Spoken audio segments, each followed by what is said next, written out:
J'ai toujours pensé que mon monde s'était écroulé le jour où j'ai perdu la vue. En fait, ce n'était que le début. Mon monde, le vrai, s'est effondré quand je l'ai vu. Je ne sais pas comment, mais je l'ai vu. Dans le chaos de l'aéroport de Congonhas, à São Paulo, Anna, l'âme dans sa pochette à croquis, a senti la tragédie avant même qu'elle ne se produise.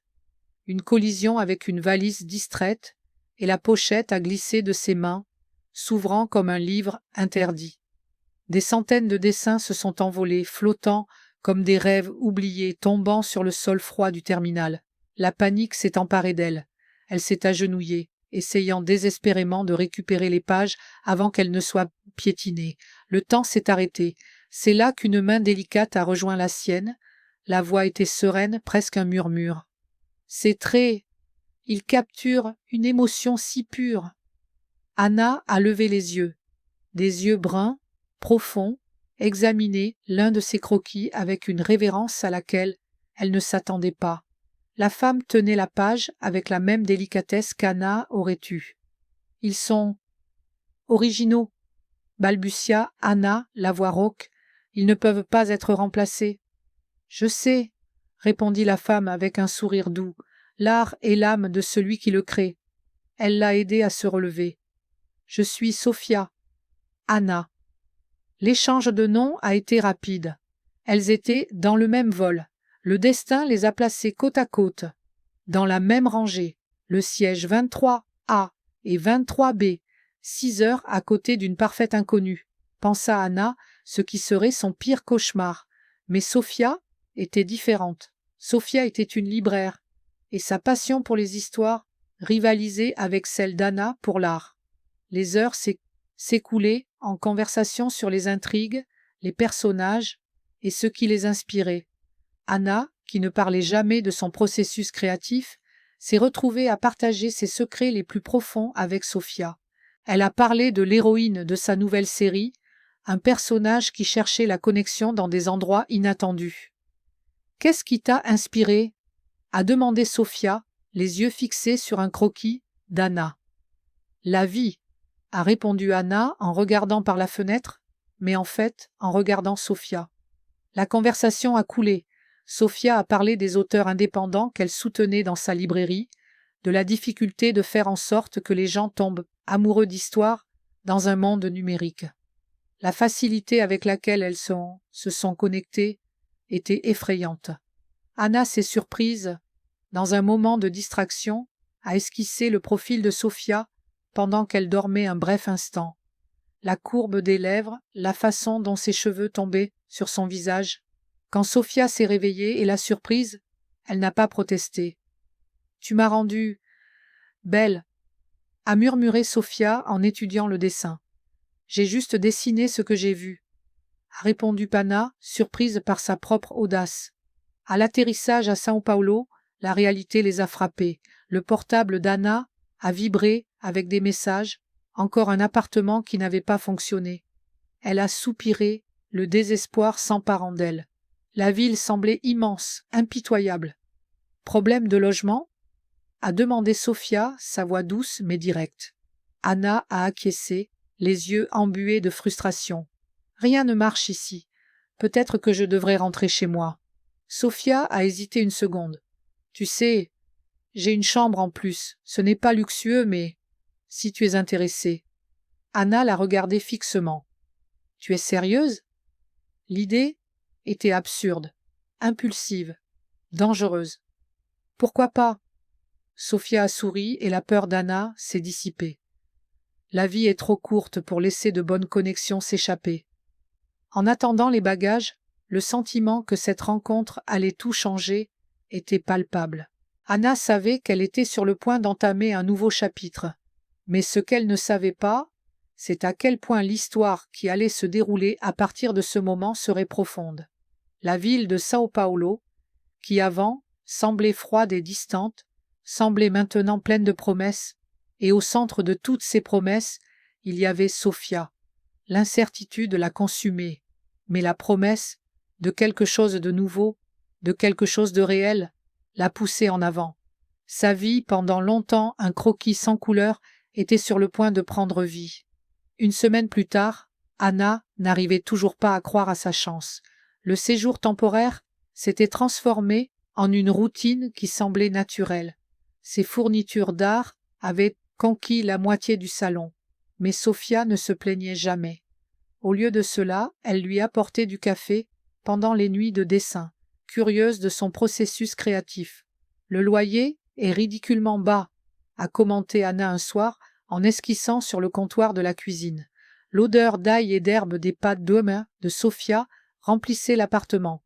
Eh bien, le marché immobilier est une folie, haussa les épaules Sophia en remuant dans la casserole. De plus, avoir une artiste de manga comme colocataire a ses avantages. Ton imagination rend cet endroit plus vivant. Anna l'observait, fascinée par la façon dont la lumière de la nuit capturait les mèches de cheveux de Sophia. Ses doigts fourmillaient pour capturer l'instant sur le papier. La domesticité de cet arrangement était surprenante. Elles étaient tombées dans une routine confortable. Petit déjeuner sur le balcon, discussion nocturne sur les livres et l'art. Le sens commercial de Sophia l'a aidé à organiser ses soumissions de bandes dessinées, tandis qu'Anna l'introduisait à des séries de mangas obscurs. Un soir, en fouillant dans son matériel de la Comic-Con, Sophia a trouvé des croquis préliminaires pour la nouvelle série d'Anna. Ces personnages, ils sont si intimes, a-t-elle observé, ses doigts traçant les lignes. Tu captures le manque d'une manière magnifique. Anna a senti son visage s'échauffer, se demandant si Sophia voyait comment les croquis récents avaient commencé à présenter des traits de son visage. C'est sur le fait de trouver une connexion dans des endroits inattendus, a-t-elle expliqué. Comme nous, a demandé Sophia, la voix douce, avant de se presser. En tant que colocataire, je veux dire. L'instant est resté suspendu entre elles, lourd de possibilités non dites. Mais avant qu'Anna ne puisse répondre, le téléphone de Sophia a sonné. C'était le gérant de la librairie, avec une crise d'expédition de livres. La vie en commun a révélé les bizarreries de Sophia.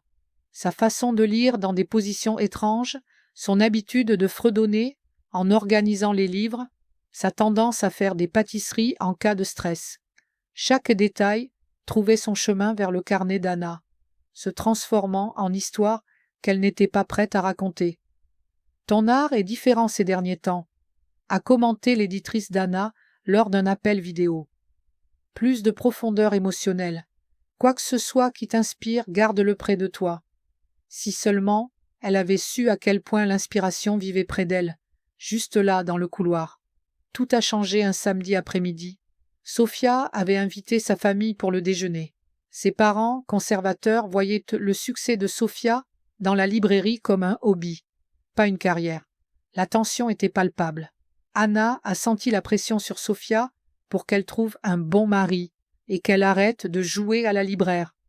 Après le déjeuner, la mère de Sophia, Donna Claudia, a demandé à parler à Anna seule à seule. Son sourire était en plastique. « Tu es une artiste talentueuse, Anna, le genre de talent qui a besoin d'une base solide pour grandir. Ma fille, eh bien, elle est impulsive. Ce dont elle a besoin maintenant, c'est de stabilité, pas de incertitude. » Le mot « incertitude » a été dit avec un ton qui n'avait pas besoin de traduction. « Je sais que la vie d'artiste est difficile. Voici quelque chose pour t'aider à trouver ton propre endroit, pour qu'elle puisse continuer sa vie. » Donna Claudia lui a tendu une enveloppe épaisse. À l'intérieur, il y avait un chèque considérable. Anna a regardé de la mère de Sophia l'enveloppe. Son cœur battait fort. C'était une offre pour disparaître. Elle a ressenti une pointe de colère et d'humiliation. Mais ce qui l'a le plus blessée, c'est l'absence de Sophia. Où était-elle? Pourquoi ne l'a-t-elle pas défendue? Plus tard, Anna a confronté Sophia, l'enveloppe toujours dans les mains. « Ta mère m'a offert de l'argent pour que je parte. » Sophia a pâli. Je ne savais pas qu'elle ferait ça. Elle voulait juste s'assurer que j'allais bien. C'est sa façon de prendre soin. Prendre soin? Ou contrôler? Suis-je une incertitude dans ta vie, Sophia? La voix d'Anna était chargée de douleur. Où étais-tu? Pourquoi ne m'as-tu pas défendu? Tu penses que je dois être acheté? L'hésitation de Sophia a été la réponse.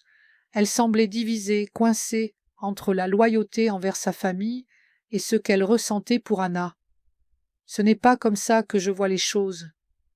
Mais c'est comme ça qu'elle les voit, interrompit Anna, la voix tremblante. Et toi? Tu n'as rien dit. La fissure dans la confiance était visible. Anna n'a pas vu une trahison, mais un manque de courage, une incapacité de Sophia à prendre position. Cette nuit-là, Anna a pris ses fournitures d'art et s'est enfermée dans la chambre. Ce qui était autrefois une source d'inspiration n'était maintenant qu'un écho de la douleur. Elle a dessiné fiévreusement les lignes maintenant acérées, pleines d'ombre. Ce qui était autrefois un portrait d'un amour florissant était maintenant le croquis d'un cœur brisé. Et Sophia, de l'autre côté de la porte, s'est sentie pour la première fois de sa vie complètement seule. L'appartement, autrefois un refuge de routine et de confort, s'est transformé en un champ de mine émotionnelle. Le silence était lourd, plus fort que n'importe quelle discussion. Anna s'enfermait dans la chambre, dessinant. Les lignes, autrefois fluides et pleines de vie, étaient nettes maintenant acérées, sombres. Le protagoniste de son manga, autrefois un reflet de la légèreté et de la joie de Sophia, portait maintenant une profonde tristesse dans les yeux. Son éditrice, lors d'un appel vidéo, a remarqué le changement. « Ton travail, Anna, il est brutalement honnête. Quoi que ce soit qui se passe, ça donne une profondeur que tes lecteurs vont ressentir. Le succès est venu de manière écrasante. Sa nouvelle série, Nuit à São Paulo, a explosé sur les réseaux sociaux.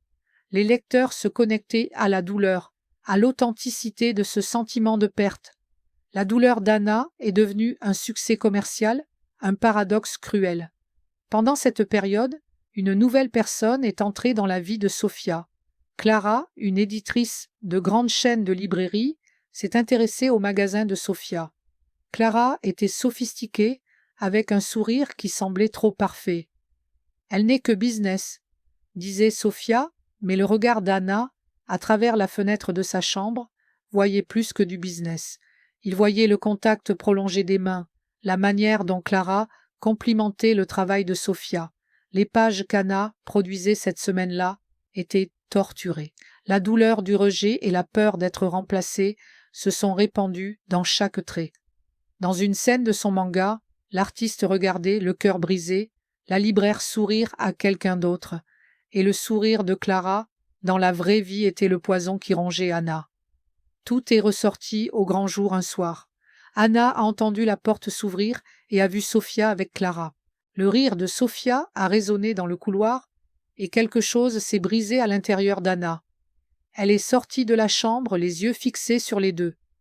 On dirait que l'incertitude n'était pas si mauvaise que ça, a dit Anna, la voix pleine d'amertume. Clara, sentant la tension, a dit au revoir rapidement. Ce fut un plaisir, Sophia. On se reparle pour le partenariat. Sophia a fermé la porte, l'expression de joie disparaissant. Anna, ce n'est pas ce que tu penses. Ce n'est pas ce que je pense? Qu'est-ce que c'est alors, Sophia? Ta mère m'offre de l'argent et tu hésites. Maintenant, tu es avec quelqu'un qui est exactement ce que ta famille veut et tu ne bronches même pas. Tu penses que je suis un obstacle, n'est-ce pas? Quelque chose dont il faut se débarrasser pour avoir une vie plus facile. La voix d'Anna a tremblé. Ton silence ce jour-là a parlé plus fort que n'importe quel mot qu'elle aurait pu dire. Sophia s'est recroquevillée. Tu ne comprends pas. J'avais peur. J'avais peur de te perdre et de décevoir ma famille. J'étais paralysée. Je ne t'ai pas trahi avec de l'argent. Anna, je t'ai trahi avec ma lâcheté. Et qu'est-ce qui te rend différente d'elle, Sophia? Tu veux une vie où tu n'as pas besoin de te battre, où tu peux cacher ce que tu es. Je ne suis pas un secret, je suis ta vie, et tu n'as pas été capable de me défendre. Anna a regardé ses propres dessins, qui étaient éparpillés dans le salon. La douleur était évidente dans chaque trait. Regarde, c'est ce que tu m'as fait. Tu as transformé l'amour en douleur, et notre histoire en quelque chose que je ne voulais pas raconter. Les larmes ont coulé sur le visage de Sophia. Tu as raison, j'ai été lâche. Mais je t'aime, Anna, je t'aime plus que tout. L'amour ne peut pas être caché, Sophia. Il ne peut pas être utilisé comme un secret, et il ne peut pas survivre dans un endroit où tu n'as pas le courage d'être toi-même. Je ne peux plus rester ici. Je ne peux pas être un souvenir douloureux pour toi. Anna a pris une valise, y a jeté quelques vêtements et ses carnets de croquis. Je dois y aller. Non, s'il te plaît, a imploré Sophia, mais Anna était déterminée. L'appartement, autrefois un foyer, semblait maintenant une prison. La victoire de son manga était amère. L'amour qu'elle avait tant dessiné et qui était devenu un succès s'effondrait dans la vraie vie. La porte de l'appartement s'est refermée derrière elle avec un clic final, laissant Sophia seule dans le salon vide avec les ombres d'une histoire qu'elle avait détruite par son silence. L'art d'Anna, qui était autrefois une preuve d'amour, était maintenant un monument à la trahison. La nouvelle vie d'Anna était un succès amer. Vivant seule dans un petit appartement, elle avait le silence pour elle. Mais le silence était un écho de sa solitude. Son manga, Nuit à São Paulo, était en tête des listes des meilleures ventes. L'éditrice a appelé, euphorique. Ton travail est à un autre niveau. Les lecteurs ressentent la douleur, la perte. C'est réel, c'est viscéral. Anna a acquiescé. Le vide dans sa poitrine était la source de cette réalité. Elle dessinait fiévreusement, chaque ligne un soupir de douleur, chaque panneau une lamentation. Dans l'appartement qu'elle partageait autrefois avec Anna, Sophia vivait une vie qui semblait une mise en scène. Clara l'invitait à des dîners, à des événements professionnels. Tout était superficiel, un jeu d'apparence que Sophia ne pouvait plus supporter. Sa librairie, qui aurait dû être son refuge, était maintenant un rappel constant de sa lâcheté. Là où Anna éparpillait des dessins, il n'y avait plus que le vide. Sophia sentait le manque de l'odeur de café, des rires, de ce sentiment de foyer qu'Anna avait créé. Elle a passé des nuits blanches à lire le manga d'Anna. Ce qui était autrefois une histoire d'amour était maintenant un portrait de sa douleur.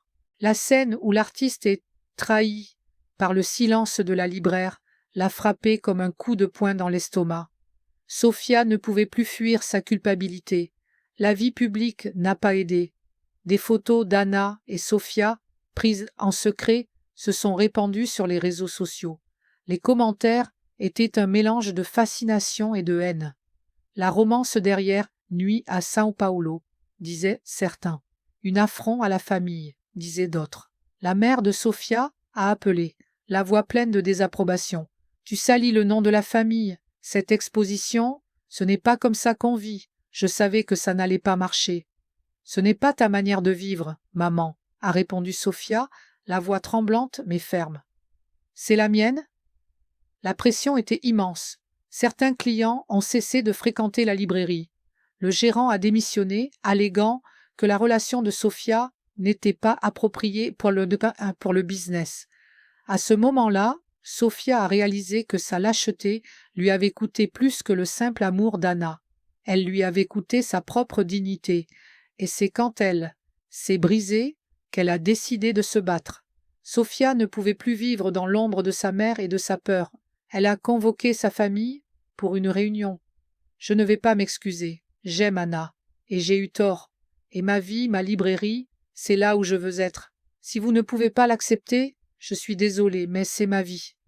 La mère, incrédule, a essayé d'argumenter, mais Sophia l'a interrompue. Le chèque que tu as donné à Anna, je vais le redéposer sur ton compte. Mon amour et mon bonheur ne sont pas à vendre, ni Anna. Le père de Sophia, un homme de peu de mots, a simplement secoué la tête. Tu es comme elle, a-t-il dit, la voix dure, aussi têtue qu'elle. Après le départ de la famille, la librairie semblait plus légère. Sophia a changé la vitrine. Au centre, elle a placé tous les volumes du manga d'Anna, avec une photo du dessin qu'Anna avait fait d'elle dans l'avion. Et, sur la vitre, elle a écrit un message avec l'écriture que seule Anna reconnaîtrait. L'art imite la vie. Mon art, ton art, notre art, je veux plus. Anna a vu la photo de la librairie de Sofia dans une publication d'une fan.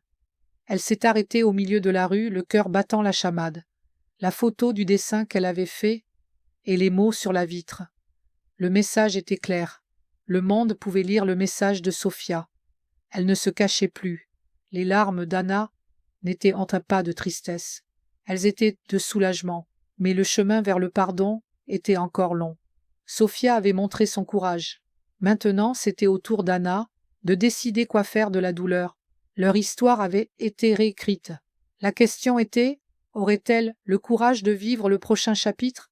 Anna est allée à la librairie le lendemain, non pas pour confronter Sofia, mais pour comprendre. L'endroit, autrefois plein de clients, était silencieux. Sofia était en train de réarranger une étagère, son regard fixé sur les livres. Le silence était différent de celui qu'il y avait dans son appartement. Celui-ci était plein d'attente. Sofia l'a vu, et ses yeux se sont remplis de larmes. « Tu as vu » a-t-elle murmuré, la voix tremblante. « J'ai vu » a répondu Anna, le cœur serré. « J'ai vu aussi. » La conversation qui a suivi n'a pas été une dispute, mais une mise au point. Anna a parlé de la douleur qu'elle a ressentie, de la peur que son amour ne soit pas suffisant pour être défendu. Sofia a parlé de sa propre peur, de la pression d'être la fille parfaite, de la lâcheté de ne pas avoir pris position. J'étais tellement habituée à faire plaisir, à m'intégrer, que je me suis perdue. Je t'ai perdue. Mais tu t'es retrouvée, a dit Anna, et ses yeux ont rencontré ceux de Sofia. Tu t'es retrouvée et tu as été courageuse. Le geste de Sofia dans la vitrine n'était pas seulement pour Anna. Il a résonné dans toute la ville. Les réseaux sociaux, autrefois pleins de haine, étaient maintenant pleins de soutien. Les clients qui s'étaient éloignés sont revenus. La librairie, avec sa nouvelle vitrine colorée et pleine de livres sur la diversité, est devenue un phare pour la communauté LGBTQ+. L'art d'Anna, qui était autrefois une expression de douleur, était maintenant un symbole d'espoir. Un après-midi, une adolescente, les larmes aux yeux, a tenu un volume du manga d'Anna. « Ma mère ne m'accepte pas, mais ton histoire, ton magasin me donne du courage. » Anna a senti son cœur déborder. Sa douleur n'avait pas été en vain. Le père de Sofia l'a appelée. « Ta mère et moi, on a vu ce que tu as fait et ce que le magasin est devenu. C'est impressionnant. On veut essayer de comprendre. On veut que tu viennes déjeuner avec Anna. » Sa voix était grave, mais il y avait une nouvelle douceur en elle. Sofia, sans voix, a accepté. C'était le premier pas vers la réconciliation. Elles ont de nouveau emménagé ensemble, mais cette fois l'appartement était différent. Ce n'était plus un refuge temporaire, mais un foyer. Là où il y avait de la méfiance, il y avait maintenant une base solide d'honnêteté et de pardon. Les dessins d'Anna sont redevenus pleins de vie, capturant les moments de rire, de tendresse, les petits détails qui font une relation. Sofia, de son côté, a laissé une note en papier sous le carnet d'Anna. Ce n'était pas une excuse, mais une promesse. Pour chaque trait de douleur, je promets d'en donner un d'amour. Un soir, pendant qu'Anna dessinait, Sofia s'est approchée et l'a serrée dans ses bras par derrière. « J'ai une idée, » a-t-elle chuchoté à l'oreille d'Anna. « Un nouveau projet. Ce n'est pas un manga ni un livre.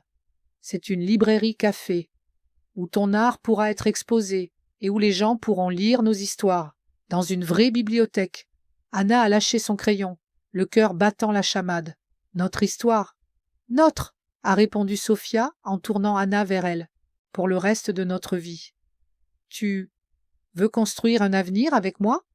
Un avenir où nous n'avons plus besoin d'avoir peur ?» Les larmes sont venues aux yeux d'Anna. Et cette fois, elles étaient pures, elles étaient d'amour. « Je veux, toujours. » La librairie est devenue le point de rencontre de la communauté, un lieu où l'art et les histoires de tous étaient les bienvenus. Et au centre de tout, Anna et Sofia, plus des personnages d'une histoire de douleur, mais les auteurs d'une histoire d'amour, de courage et de pardon.